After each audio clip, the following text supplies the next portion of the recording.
आजले तपाईँले खोजिरहनु भएको अत्यन्तै हिचाउनु भएको तपाईँको प्रिय लेखक तपाईँ हामी सबैको प्रिय लेखक हामी माझ पढ्न छ। कति कुराहरू चाहिँ किताबको कोठाइ टिपेर म पनि चलाउँछु। समय मलाई पनि अलिकति धेरै भइदिएको हुन्थ्यो पढ्नको लागि जस्तो लाग्छ। विभिन्न कुराहरूमा व्यवसायिक रूपमा चाहिँ लेखनबाटै आफ्नो जीवन धान्नुपर्ने अवस्था भएकाले एउटा निश्चित समयभित्र लेखिसक्नुपर्ने दबाब पनि आफैलाई सिर्जना हुन्छ। त्यो भएकाले एकदमै फ्री समय होस् होइन म समय होस् जसमा चाहिँ खालि पढ्न मात्रै पाऊँ भन्ने छ मलाई। तर त्यो मैले पुरा गर्न सकिरहेको छैन पाठकहरूमा। र मैले मसँग एउटा के क्षमता आवश्यक लाग्छ छिटो छिटो किताब पढ्न सक्नु जस्तो लाग्छ मलाई। मेरो एकदमै त्यसरी के होइन चमत्कारमा म अलिक विश्वास गर्दिनँ, परिश्रमै विश्वास गर्छु है। तर त्यो भइदिएको थियो भन्ने एउटा चाहना राख्नु त स्वाभाविक नै हो।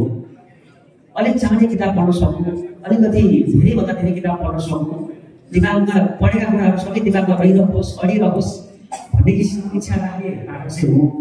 तर अलिकति पढाइ पुगेको छैन, अझै पढ्नुपर्छ, विश्व साहित्य कहाँ के आएको छ भने अध्यापनिक हुनुपर्छ भन्ने त्यो चाहिँ म इच्छा राख्छु। नपाउनु तर इच्छा केही समय हामी यहाँका प्रश्न र जिज्ञासालाई लिनेछौँ। सम्पूर्णलाई नमस्कार। शुभ नाम नवीन साई। म यही सुखेतमा बस्छु होइन। मेरो रुचि साहित्यप्रति छ, तर एउटा यहाँले सूचना भनिहाल्नु भयो पाठक पनि मै हो, पढ्न अत्यन्तै रुचाउँछु।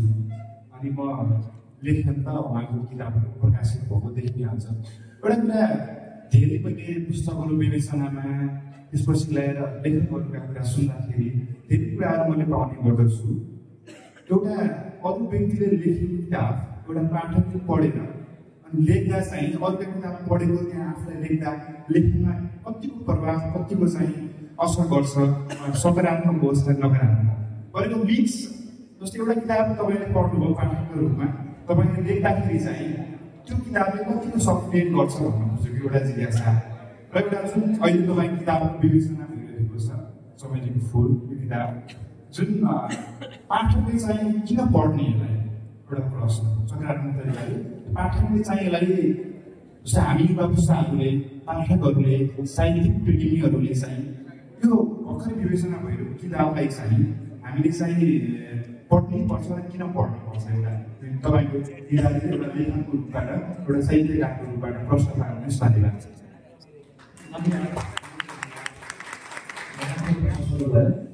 पहिलो प्रश्नमा छ अरू लेखकहरूको कृति पढेर कतिको प्रभाव पर्छ, किन पढ्नु चाहिँ हुँदैन भन्ने विषयलाई उठाउनु भएको छु।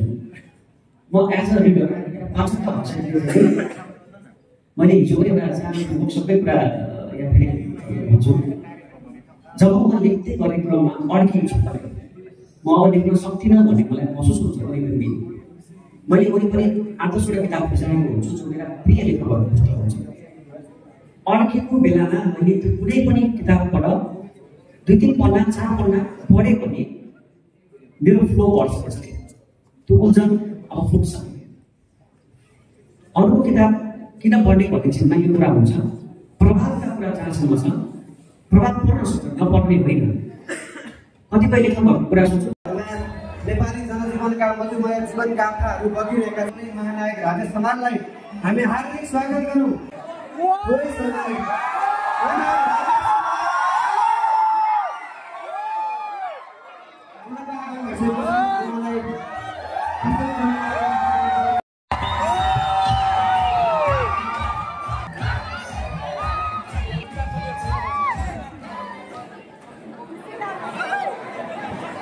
सबैलाई शान्तपूर्वक बस्दिनको लागि पनि आग्रह गर्न चाहन्छु। हामी युगदेखि युगसम्म डाक्टर नवराज केसीको महानायक राजेश समाजको अन्तर्संघातलाई रूपमा सुन्दैछौँ।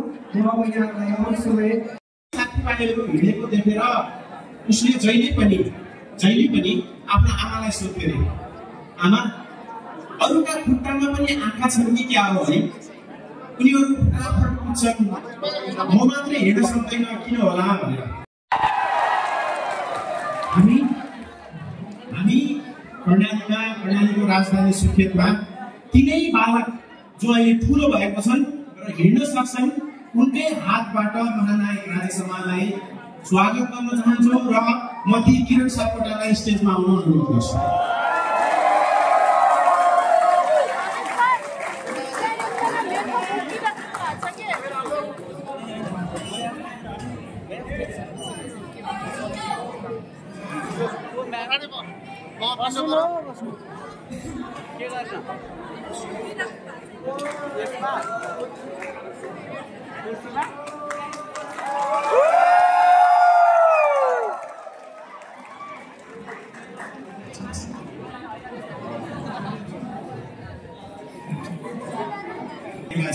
हामी सानो हुने बेला दसैँमा तिहारमा मध्य हुँदा जुन पोस्ट कार्डहरू दिन्थ्यौ, जुन पोस्ट कार्डमा महानायक राजे समाजको फोटो थियो त्यो मैले अहिलेसम्म राखेको रहेछ कि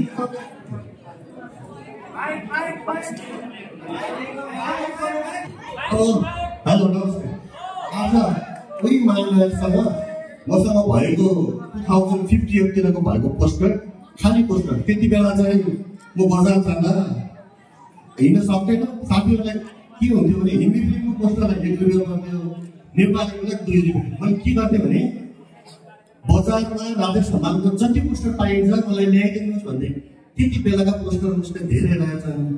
डाक्टर साहबले बुकमा चाहिँ भनिसकेपछि अर्जुनको जो कथा लेख्दाखेरि चाहिँ जुन थियो आज म फेरि 2026 आउँदैछ हाम्रै तरिकाबाट हाम्रो बेलामा जसरी पोस्टर पठाइदिन्थ्यो त्यही पोस्टरको चाहिँ सायरी त्यो बेला लेख्ने चाहिँ ग्रामेटिकल मिस्टेकलाई पनि सेम तरिकाले चाहिँ डाक्टर साहबलाई म राज समाजलाई चाहिँ हस्तान्तरण गर्छु।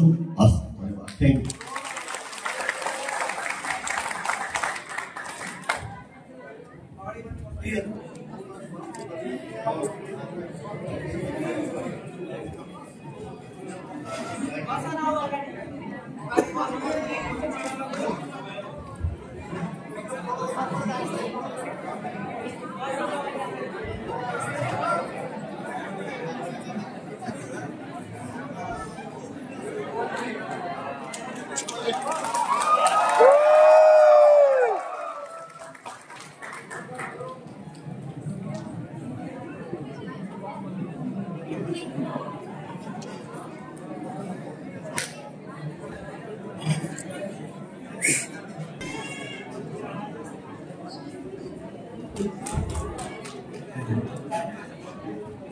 यहाँ देखिसकेपछि के कुरा प्रमाणित हुन्छ भने अभिनय भनेको, कला भनेको, सिनेमा भनेको, साहित्य भनेको फकत मनोरञ्जन मात्रै होइन।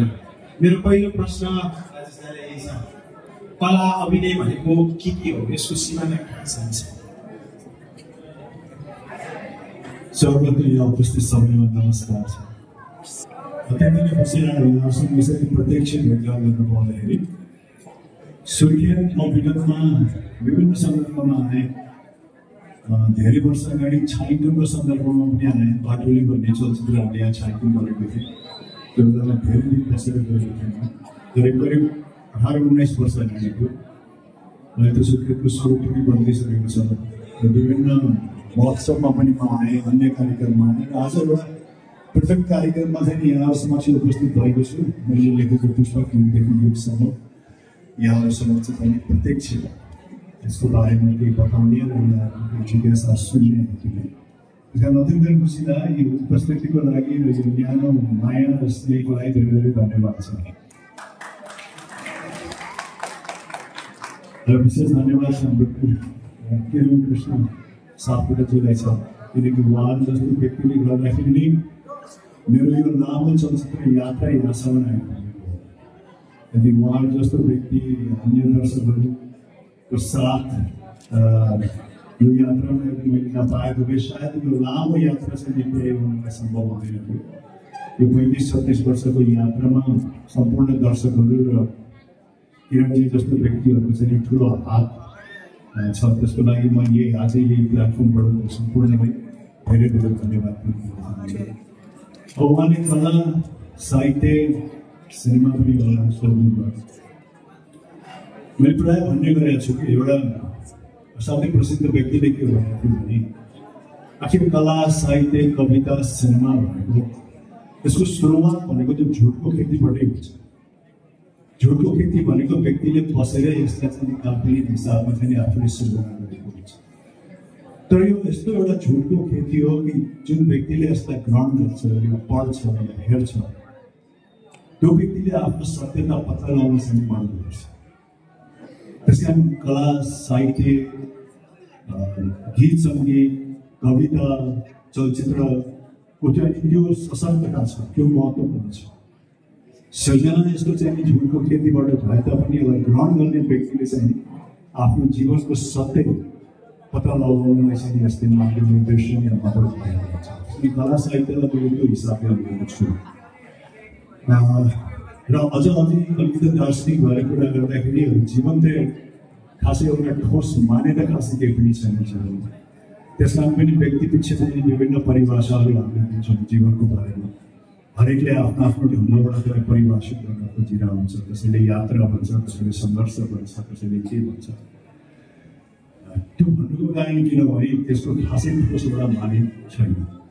त्यस कारण यो जीवनलाई यदि कतै केही चिजले चाहिँ रङ भरिदिएको छ या माने दिएको छ भने यस्तै यस्तै कला साहित्य संस्कृति कविता लेख यिनीहरूले चाहिँ जीवनमा केही न केही रङ चाहिँ भरिदिएको छ। सायद यी कुराहरू यदि मानव प्राणीको जीवनमा नहुँदो हो त यो चाहिँ एक हिसाबले चाहिँ नुन बिनाको तरकारी जस्तो हुन्थ्यो होला छ।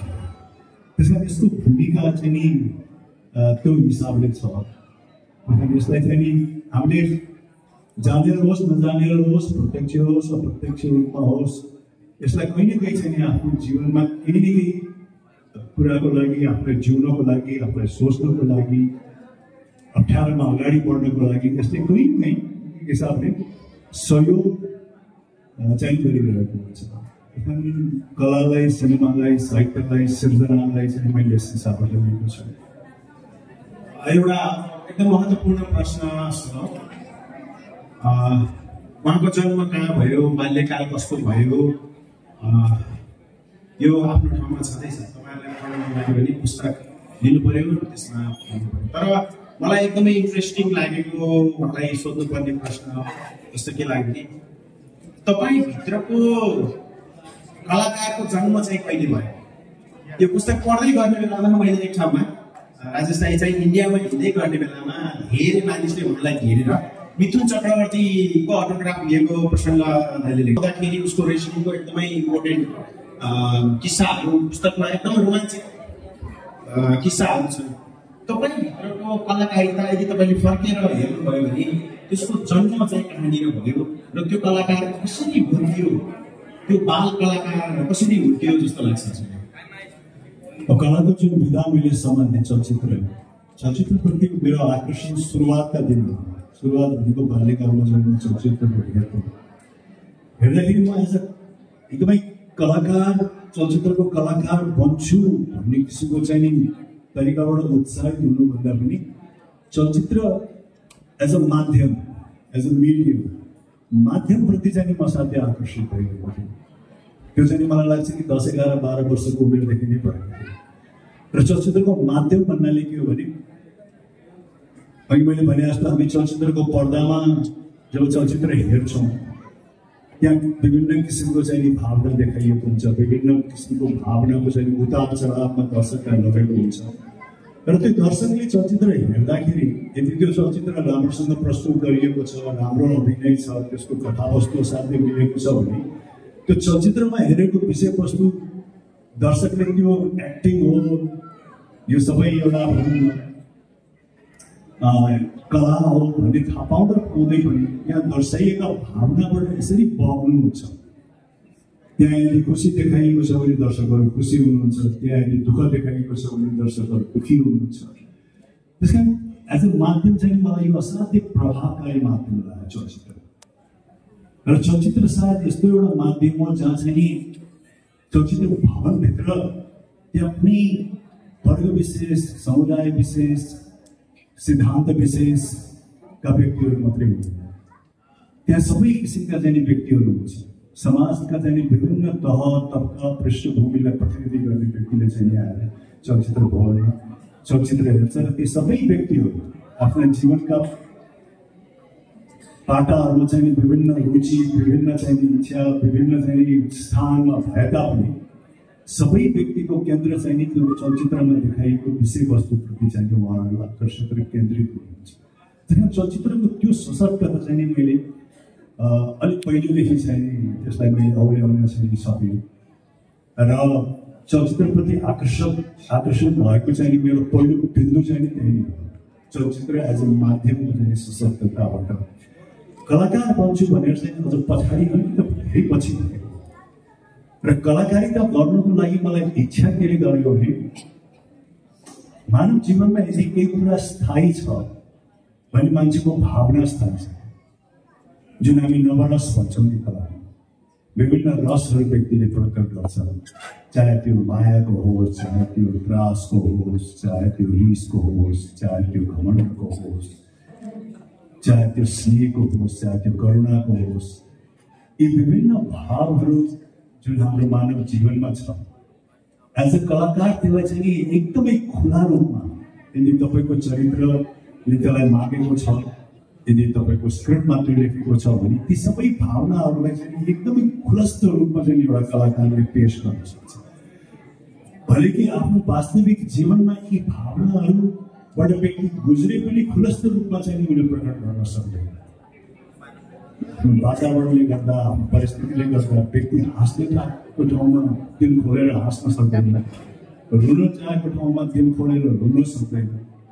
प्रेम दर्शाउन एकदमै इच्छा हुँदै पनि विभिन्न परिस्थिति र विभिन्न गर्दाखेरि त्यही हिसाबको चाहिँ प्रेमले दर्शाउन सकिरहेको हुँदैन। त्यसै कारण वास्तविक जीवनमा चाहिँ विभिन्न भावनाहरू हामीले महसुस गरे पनि त्यसलाई व्यक्त चाहिँ हामी एकदमै खुला रूपमा गर्न सकिरहेको हुँदैन। तर एज अ कलाकार मलाई के लाग्यो भने यी सबै भावना यदि तपाईँको चरित्रको माग छ, तपाईँको कथाको माग छ भने विभिन्न भावनाहरू चाहे आक्रोश होस्, चाहे स्नेह होस्, चाहे करुणा होस्, त्यो सबैलाई चाहिँ तपाईँले दिल खोलेर साथै फिल गरेर चाहिँ त्यसलाई व्यक्त गर्न सक्नुहुन्छ। र त्यो चाहिँ एज अ कलाकारको लागि साथै भाग्यमानी पनि म ठान्छु, किनकि मानव जीवनमा भावना मात्रै तपाईँको चाहिँ स्थायी छ। मेरो बाउ बाजेले प्रेम पर्दाखेरि जस्तो फिलिङ गर्यो मैले पनि त्यही फिलिङ गर्छु, मेरो छोरा नातिले पनि त्यही फिलिङ गर्छ। मेरो बाउ बाजे रिसाउँदाखेरि जस्तो किसिमको चाहिँ भावनाबाट गुज्रिरहेको हुन्छ, मेरो छोरा नातिले पनि त्यही गुज्रिरहेको हुन्छ। तर अन्य परिस्थिति चाहिँ बदलिरहेको हुन्छ।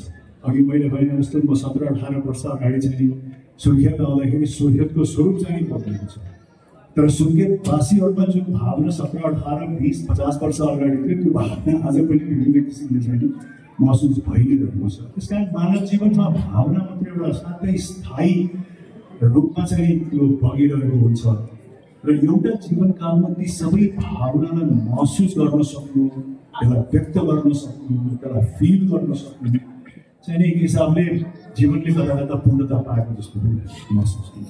हामीले जीवनको चाहिँ कुरा गऱ्यौँ। म पुस्तक पढ्दै गर्ने बेला पुस्तक पढ्ने बेला एउटा यस्तो प्रसङ्ग छ कि त्यसमा केही निर्माताहरू उहाँसँग जानुहुन्छ र उहाँले हाम्रो त घर चलाउनै गाह्रो भयो, तपाईँले हाम्रो चलचित्र खेलिदिनु पर्यो र पारिश्रमिक हामी दिन सक्दैनौँ र 2वटा त्यस्तो चलचित्र उहाँले खेल्नु भयो। तर उहाँहरूले के प्रमिस गर्नु भएको हुन्छ भने चलचित्र चल्यो भने चाहिँ हामी केही हजुरलाई चाहिँ, तर चलचित्र चल्छ र पनि उनीहरू फिर्ता हुँदैनन्। कलाकारको जन्मको बारेमा हजुरले दार्शनिक भावनात्मक कस्तो राम्रो कुराहरू भन्नुभयो। कलाकारको मृत्यु चाहिँ कसरी हुन्छ, कलाकार कसरी मर्छ, जीवन चलिरहेको छ तर आफूभित्रको कला कसरी मर्छ, तपाईँका जीवनमा यस्ता क्षणहरू कस्तो आए? नेपाली हाम्रो सिनेमामा पनि धेरै कलाकारहरू जो भित्रको कलाकारिता यस कारणले गर्दा उनीहरूको मृत्यु भयो, यस बारेमा केही भन्नु न?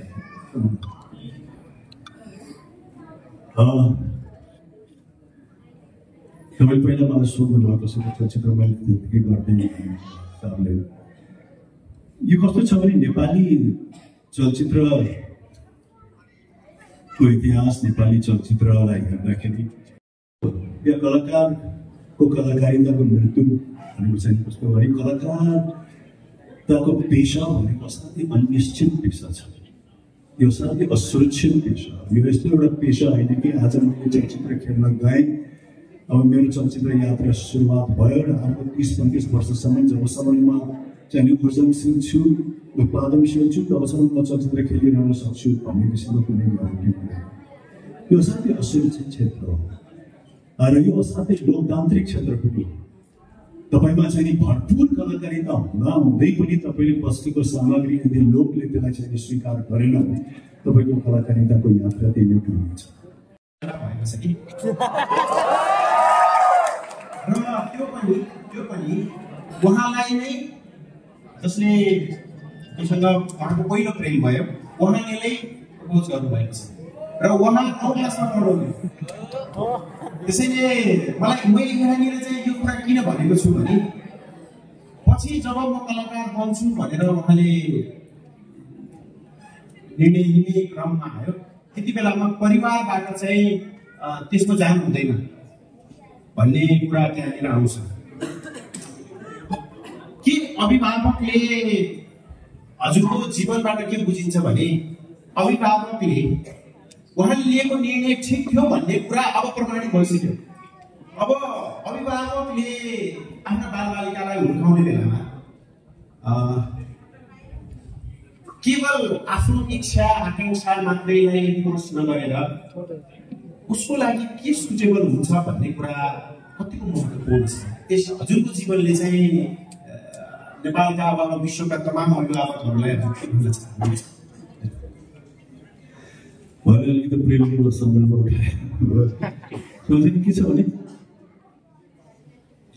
जीवनमा यो पुस्तक लेख्ने कार्य भनेको विशेष गरिकन आफ्नै जीवनीको बारेमा, आफ्नै विचार र सोचको बारेमा लेख्ने भनेको ठुलो चुनौतीको कुरा हो। किनकि आफ्ना सम्पूर्ण जीवनहरू, आफ्ना सम्पूर्ण व्यक्तिगत भावनाहरूलाई चाहिँ खोलेर राखिदिनु पर्ने हुन्छ। त्यसमा पनि सायद होला कि मलाई फाइन फिल्मको निरजीले धेरै वर्ष अगाडिदेखि भनिरहनु भएको थियो, राजेश दाई तपाईँको एउटा अटोबायोग्राफी आउनु पऱ्यो। र त्यो बेलामा मैले उहाँलाई टार्दै आइरहेको थिएँ, होइन अझ धेरै कुरा गर्न बाँकी छ, अहिले बच्चै छु, अझ धेरै टार्दै आइरहेको थिएँ। तर अहिले फेरि जुन किसिमले चाहिँ यो पुस्तक पेस गरिएको छ, यज्ञेशजीसँग चाहिँ कुराकानी छलफलको चाहिँ आधारमा चाहिँ पेस गरिएको हो। त्यो गर्नुको कारण पनि के हो भने म एक्लै बसेर हरेक व्यक्तिको आफ्नो आफ्नो चरित्र पनि हुन्छ। म असाध्यै नितान्त प्राइभेट किसिमको व्यक्ति पनि हो। म आफ्नो भावनाहरू, आफ्ना मनका कुराहरू चाहिँ एकदमै व्यक्त गरिहाल्ने व्यक्ति हुँदैन भयो। मसँग काम गरेका, लामो सङ्गत गरेका व्यक्तिहरूले पनि सायद मलाई एकदमै विरलै ठोकाका साथ भन्न सक्छन् कि म उसलाई 100% चिन्छु भनेर। त्यो किसिमको चाहिँ नेचर भएको व्यक्ति हो। त्यसैले पनि यो पुस्तक लेख्दाखेरि चाहिँ मलाई धेरै अप्ठ्यारो चाहिँ परेको थियो, धेरै सङ्कोच पनि परेको थियो। तर लेख्न थालिसकेपछि त फेरि त्यसमा न्याय हुनु पऱ्यो, त्यसमा आफ्नो सत्यता पनि आउनु पऱ्यो, आफ्नो अनुभवका कुराहरू पनि आउनु पऱ्यो। किनकि पुस्तक लेख्नुको उद्देश्य पनि त्यही हो। तर यज्ञेशजीबाट चाहिँ कता न कता चाहिँ सहयोग चाहिँ अवश्य पनि भयो, किनकि उहाँले त्यो खोतल्ने काम चाहिँ गर्नुभएको छ। मलाई खोतल्ने काम गरिसकेपछि मलाई केही सहजहरू भयो। अब यी प्रेमका सम्बन्धका कुराहरू चाहिँ नि अब 7 क्लासमा त यो पहिलो आकर्षण हो, प्रेम भन्दा पनि एउटा आकर्षण चाहिँ। ती कुराहरू विभिन्न कालखण्डमा व्यक्त गर्नुको कारण के हो भने ती व्यक्तिहरूले त्यो घटनाहरूले चाहिँ जीवनमा कुनै न कुनै एउटा छाप र भूमिका खेलिरहेको छ। तर यो पुस्तक पढिसकेपछि मलाई अझ धेरै रेस्पेक्ट किन भयो भने प्रेमको जति पनि सन्दर्भहरू यहाँ राख्नु भएको छ, ससम्मान राख्नु भएको छ र उहाँहरूको नाम उल्लेख गर्नु भएको छैन। तर एकदमै विथ ड्यु रेस्पेक्ट सबैलाई मेन्सन गर्नुभएको छ। मलाई लाग्दैन हाम्रो समाजमा बिछोड भइसकेपछि हामी सबैले त्यो सम्बन्धलाई त्यति सम्मान दिन्छौँ जस्तो मलाई लाग्दैन।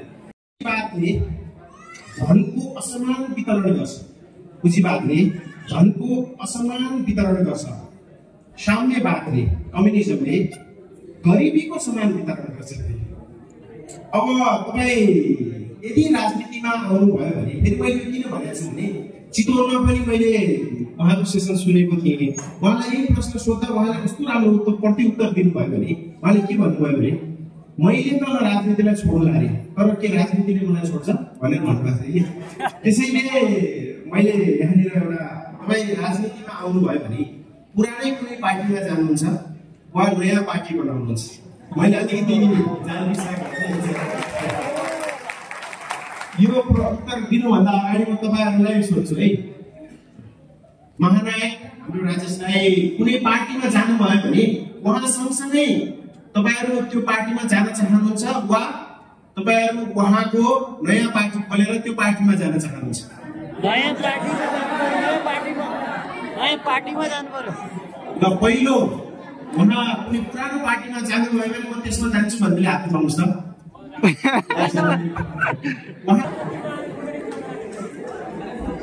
अहिले तपाईँले स्मरण गराउनुभयो चितवनको राजनीति भनेको एउटा यस्तो विषय हो।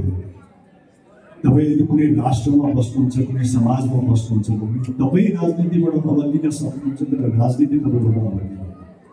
त्यसमा त्यसको प्रभावकारिता त्यति सशक्त छ। तपाईँले भने भन्नु होला मलाई राजनीतिमा रुचि छैन तर तपाईँको दैनिकीमा तपाईँको पेसामा तपाईँको आर्थिक अवस्थामा तपाईँको सामाजिक अवस्थामा तपाईँको राष्ट्रको तपाईँको समाजको राजनीतिले चाहिँ कुनै न कुनै भूमिका खेलिरहेको छ। मेरो अहिलेको चाहिँ सोचाइ र चाहना चाहिँ के छ भने यो राष्ट्रमा चुनाव चाहिँ हुनुपर्छ।